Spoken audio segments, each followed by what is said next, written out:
Welcome to Real Estate Radio Live, an informative and engaging podcast discussing everything you need to know about the world of real estate. Your host, Joe Caccera, provides you with insight and guidance on how to buy, sell, finance, and invest in real estate. He also offers real estate tax management strategies, new construction advice, home improvement tips, and much, much more. And now, to guide you around the world of real estate, here's your host and Real Estate Radio Live team leader, Joe Caccera. Welcome in, it's Joe Caccera with Real Estate Radio Live, the podcast series. I am sitting along once again. It is Friday with Bobbi and Buddy. How are you guys doing today? Excellent. Doing great there, Joe. Good to be back together doing our podcast. As always, a lot to share with you today. The topic is what is in and what is out with regards to home design and furnishings. We're going to discuss that and much more. And before we do that, though, just a reminder, remember if you have any real estate needs in terms of buying, selling, you need someone to consult with. Maybe it's time to sell, not time to sell. Bobbi is the person you're going to need to contact for any of that. You could reach her at area code 4. I'm sorry, it's mine. We want her to call your number, not sure, my you're number. you're gonna get the money. I'm gonna find the place. 650-346-5352 for Bobbi. You could also go to the website at bobbidecker.com. That is BOBBI Decker.com. Or you could email Bobbi at bobbidecker.com. Any financing needs, purchase, refinance, you could contact me, 408-838-9060, or you could always go to reradiolive.com. Trends in and out right now. So we have some good information according to the Wall Street Journal. We got a couple articles we're going to talk about and share with you. There are some dramatic shifts in tastes occurring, Bobbi, right? And this is probably more your area of expertise. Well, kind of, sort of. I love to watch those programs just to see, and Buddy and I always discuss, what is in, what's trending, what's not trending.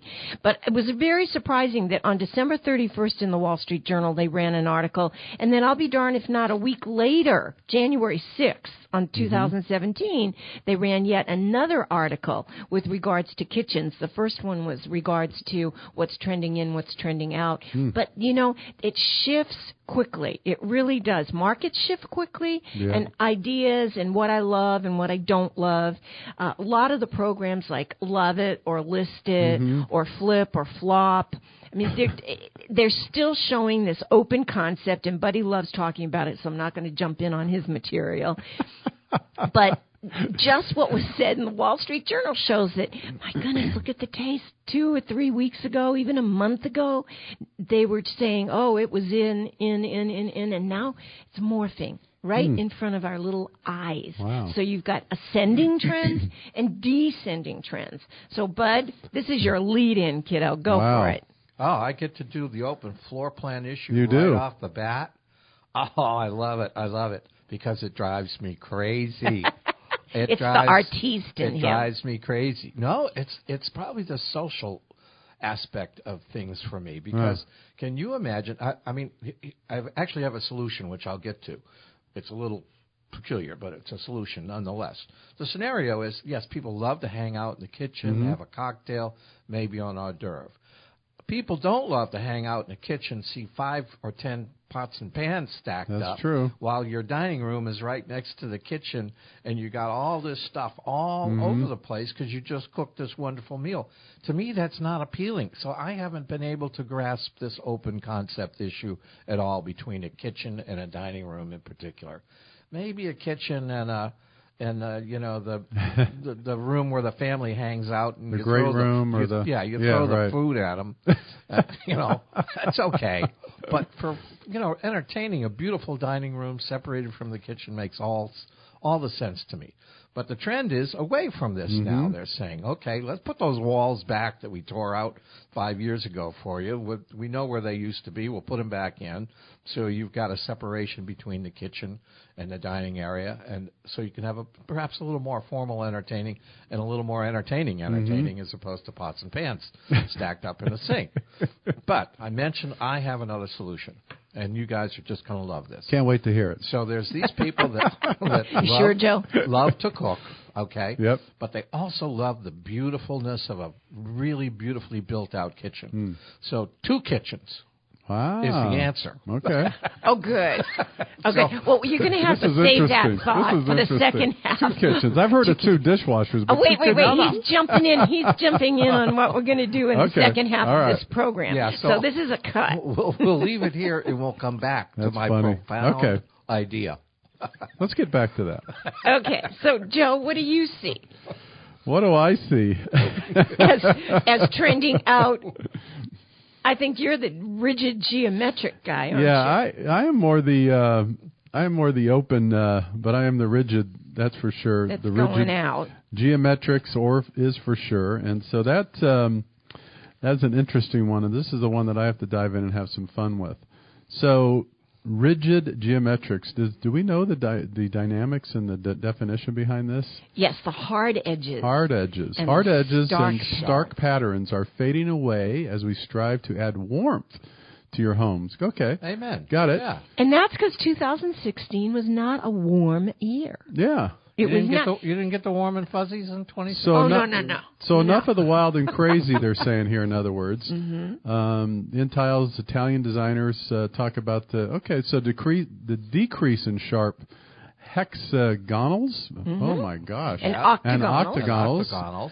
In favor of warmer, neutral designs. Look at that. I am stepping way out of my boundaries on this one, right? I'm telling you right now. This is something you read about every day, Joe? Oh, my gosh. Here, let me put a sweater around my neck, and I can talk about these a little. Such as tweed and linen. Yeah. Well, the thing is that, it's become very angular. Yeah, that's true. When I took some clients out to look at properties, they were doing it in what they call mid-century modern. Okay.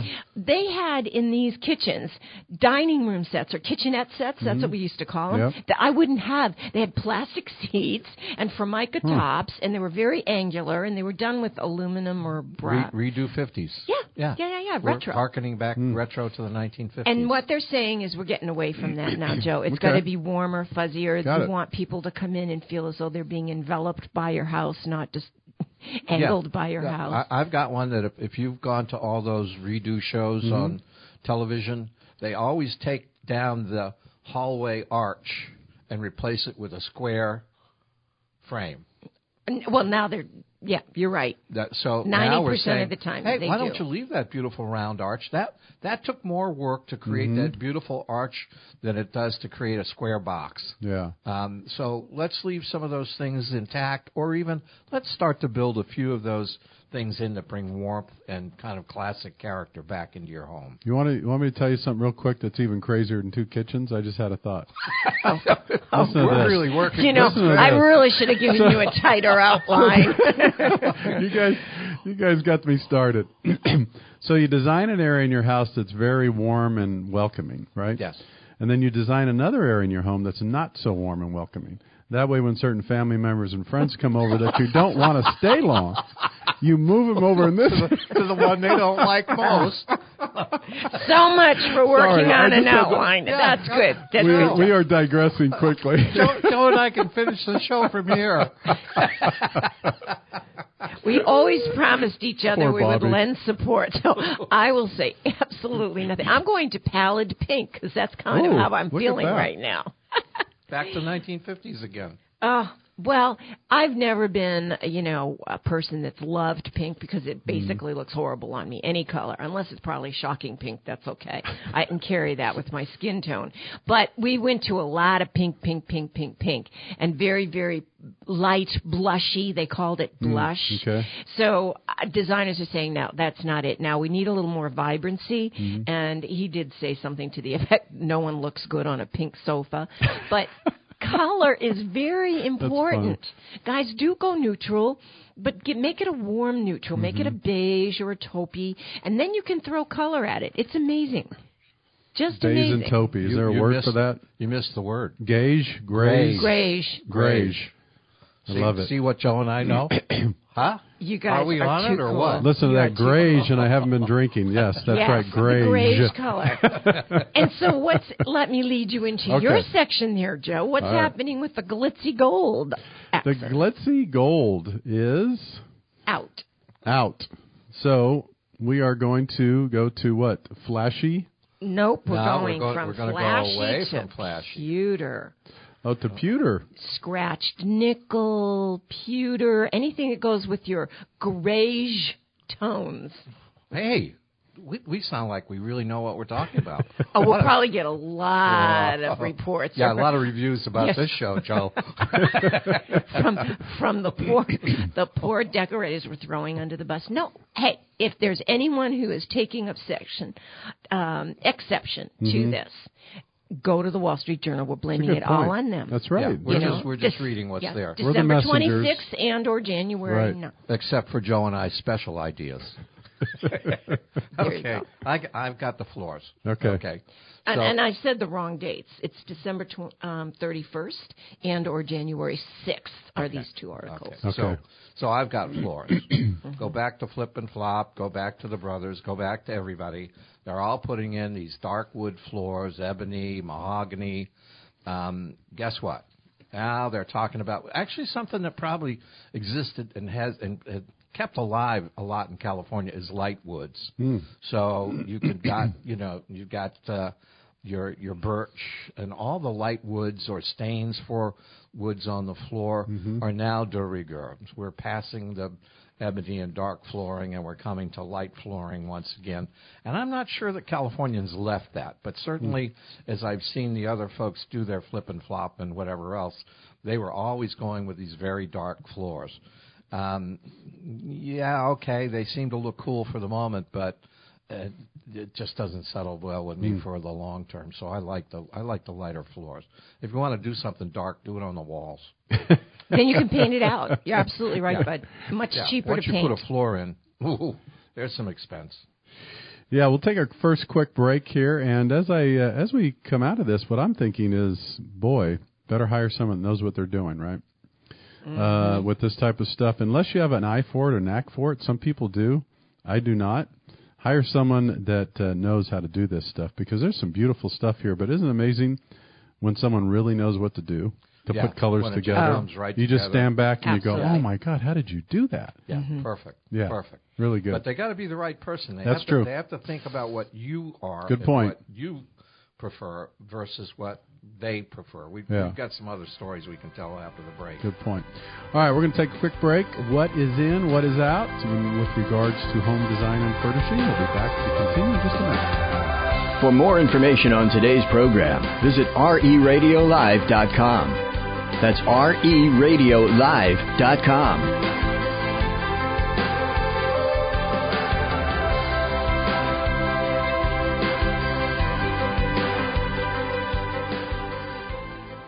Bobbi Decker is a recognized veteran of the real estate industry with 30 years of assisting clients to buy and sell property. Educating the public through her television programs, radio interviews, web streaming, websites, and newspaper articles helps people gain valuable knowledge that makes them better suited to accomplish their home ownership or sales goals. Ms. Decker is a vice president at today's Sotheby's International Realty, part of the global family. With 660 offices in 47 countries, she provides extensive marketing resources and services to her clients that have a wide set of needs, from selling properties on the San Francisco Mid-Peninsula and Silicon Valley to trophy ranches and vacation properties in the Sierra Foothills. When clients have needs in other parts of America or the world, she can refer them to other Sotheby's International Realty or Sotheby's Auction House locations. Contact Bobbi at BobbiDecker.com. That's BobbiDecker.com. Or call 650-346-5352. Welcome back to Real Estate Radio Live. For more information on today's topic or guests, just visit reradiolive.com. That's reradiolive.com. Again, your host for today's edition of Real Estate Radio Live, Joe Kuchera. Welcome back in. It's Joe Kuchera with Real Estate Radio Live, the podcast series. We are talking today about what is in and what is out with regards to home design and furnishing. Before we jump back in real quick, if you need any help on the real estate side, be sure to contact Bobbi at 650-346-5352, or you can go to our website, BobbiDecker.com. That's BOBBI Decker.com. If you need any help on the financing side with a purchase or refinance, you contact me, 408-838-9060, or you could always go to the website, reradiolive.com. All right, Bobby, kitchens. Here we go. This is the fun stuff, and this is the one, I won't say it out loud, but this is the one Buddy was talking about, right? 2 kitchens. Yes, but I'll let you two go kitchens first. Yeah, right. Okay, well, this is kind of cool because this is the one that was January 6th, 2017 in the Wall Street Journal. And they were talking about the outsized kitchens of today because people want their own space. They want their own prep area. They want, several islands. They want to have a lot of cooking appliances. They want 2 to 3 refrigerators. And as I was reading it, I'm going, really? Really?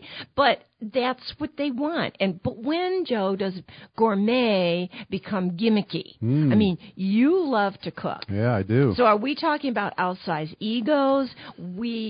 Or do you really need this kind of space? But I know how your layout is at your home with indoor-outdoor. Right. So you jump in. You elaborate on your thoughts because you're the one that has that Christmas Eve gangbuster event. I love to cook. We have we have a Christmas Eve tradition where I make homemade cioppino, and 12 to 15 gallons of which went all away. For those that aren't familiar with cioppino, it's it's a seafood stew, right? Yeah. For those, some people don't know, but it's an Italian tradition we've carried on for years. We have an open house, and we don't have a large home, so we have to be very strategic, number one, and number two, we have to hope and pray for good weather because we do have an outdoor area. As far as the cooking goes, I'm more practical, and I don't get super, super gourmet, but we do get a good use out of our outdoor kitchen. I could say we use it probably in many cases more. We're lucky we live in a place in California where you could do that, just to be outdoors and make some different dishes and have different functions at the house. But I think that in general, I would say that, especially in California, aren't you guys seeing the trends more? I mean, people are spending a lot of money investing in outdoor kind of living and designing, if you will, and really moving the family, friends, parties, gatherings seem to be moving more outdoors by the money they're spending. So Joe, I think you just confirmed my 2 kitchen pieces. Okay, I'm going to now, take... you may have pictured it when I said it, that they were both, one was behind the other in the house. Okay. But that's not necessarily the case. There could be one outside and one inside. Okay. You just confirmed that's not such a crazy idea after all. No. Well, like that's that because Joe's going to make the outside one extremely uncomfortable for those who come to visit him when he's trying to get rid of them. Remember his concept in the first part of this program? Yeah. Right, Joe. That's but I have to tell you, good ideas today. The coolest concept I ever saw with regards to this, Joe, honestly, was at this gazillion-dollar flat up on Nob Hill in the city. I went because I knew the person that was doing the remodel, the whole redo of this. Yep. Gangbuster. I mean, 360-degree view. Wow. Okay, set way up, penthouse. They had a remote-controlled folding wall. Oh, my gosh. So when it was very formal, the wall came over, then there was a door, okay, and you could have dining overlooking all of San Francisco. Wow. Very formal. Huge right. dining room, living room space. Okay. But you didn't see the pots and pans That's right. stacked up in the But kitchen. if you had again, Joe, I'm telling you, the man is always just, today he's on a roll. He's on One-day roll. A one-show roll. But anyway, and when you had your big football parties, when the 49ers used to win and stuff, remember? Yeah. Oh, yeah. Now you can go root for your Raiders. Yeah. I have to tell you, they had television, big flat panels, screens that had like artwork that disguised them, but you could push another button. And there you go. You had all your TV, the walls pulled back, and you had your kitchen and your food. Yes. Well, that's beautiful. And your drinks, of course. Can't forget that that's bar. Elaborate. Isn't it? Sure. Oh, man. If you've got money, you can have the most fun toys. So hey, there's a lot of expense, though, in doing a kitchen with these foodies these days. Yes. The kinds of things that they do. Here were a couple that just kind of really brought it home to me. Okay.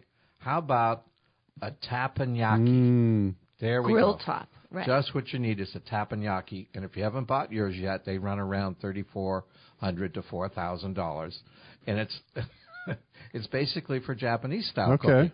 And if you're a foodie, you don't just cook Italian. You cook Japanese. You cook Chinese. You cook everything that you can possibly think of. So to then move forward from that grill approach that would be built in, okay, so we're going to do some vegetarian stuff or we're going to do some Oriental stuff. We need a steamer that's built in. Yeah. Okay, so that in-counter steamer only runs $3,100 to maybe $3,500. So think of the kinds of tools you're going to need. Bobbi has one lovely lady we always talk about who had done the James Beard Award. And that's right. She had to build out her kitchen to do test cooking for food. Bobbi, maybe you give it a little bit of insight there. Right, and she has a big blender that's way too heavy, Joe. I mean, we're talking an industrial-sized blender. So they had cabinets where you had the remotes or the buttons, and you pushed it, and you opened the door, and out came the Mix Master. Mix Master and popped up. And you were at the home. You never saw any of that. I didn't see that. No. But oh my God, that meal was unbelievable, fabulous. That was such a treat. Yeah, that was a treat. Oh, that was a treat. Yeah. So you've got one couple in the Wall Street Journal who spent $100,000 on an 1,100 square foot kitchen. Wow. To upgrade it once they purchased it for $715,000. Now the house itself was 4,000 square feet, so you're talking 1/4 of the house. The kitchen is the kitchen.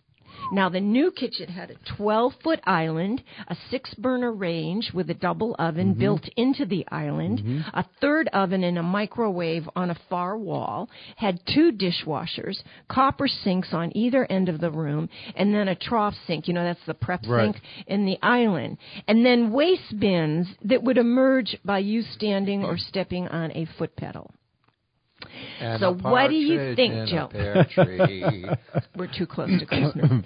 I have to tell you, Joe, what as a lender, what do you think of the overall value of this home based on that kitchen? Or does it make a difference? It does make a difference. Well, I mean, it's been proven that you're going to get the value. If you're talking about appraisal perspective, and even someone looking at your home, going to buy your home or putting your home on your market, the thing that hasn't changed over the years, it's just got more elaborate and more expensive, is that and put the money in your kitchen and the bathrooms, right?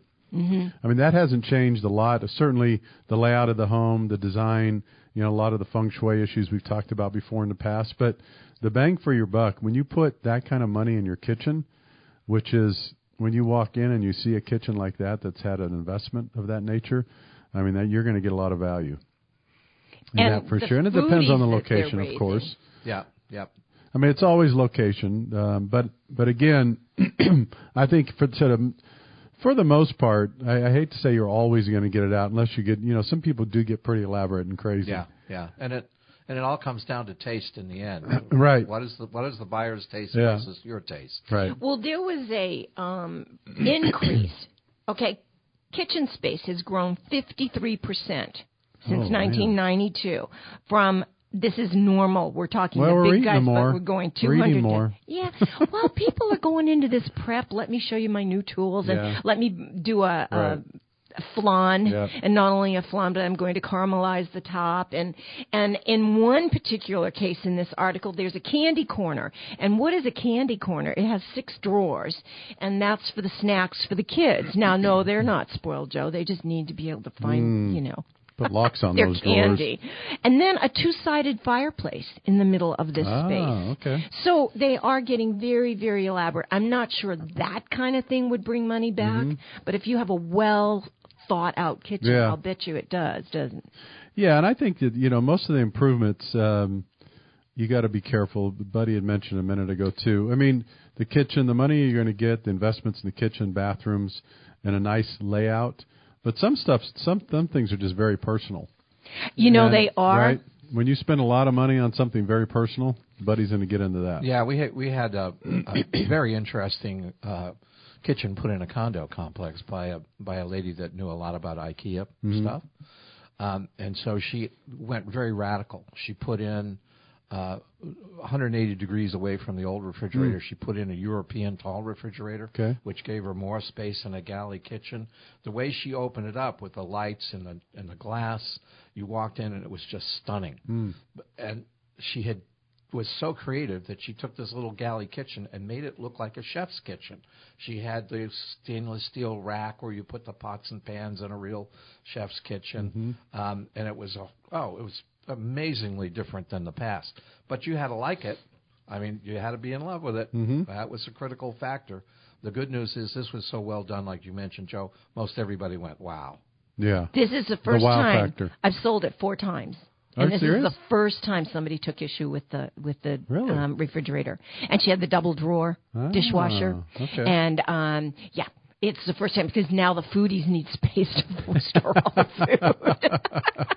Whereas in Europe, these European refrigerators, Joe, they buy food every day. You don't keep it in your fridge. Well, as we come to a close, what's some of the final thoughts, you guys? This is a great program, great information. Always, I think, to be sure that you get the right people. I mean, these are some huge investments, I would say. Wonderful designs. Try to stay on top of them. Although that's what we try to do. That's part of our show. We educate and inform. We do. And if you go to Joe's, bring a wrap, just in case you don't know which kitchen or room you're going to end up in. That's right. That's right. And I'm not going to let you play with the remotes that make the walls go back and forth, Bud. Yeah, so I think you got to emphasize, Joe, you got to find the right interior decorator, the real kitchen expert, and you got to make sure that they're responding to what you like, good point, not what they like. I think we it's have really seen important. Some designers came in and did things that we know did not fit Bobbi's clients. Yep, absolutely. All right, great show as usual. Again, if you'd like to give us any recommendations or reviews, we'd love to have you go to reradiolive.com. Thanks again for tuning in. Until next time, take care. You've been listening to Real Estate Radio Live. For more information on today's program, visit reradiolive.com. That's reradiolive.com. Subscribe to our podcast. Discover more at reradiolive.com.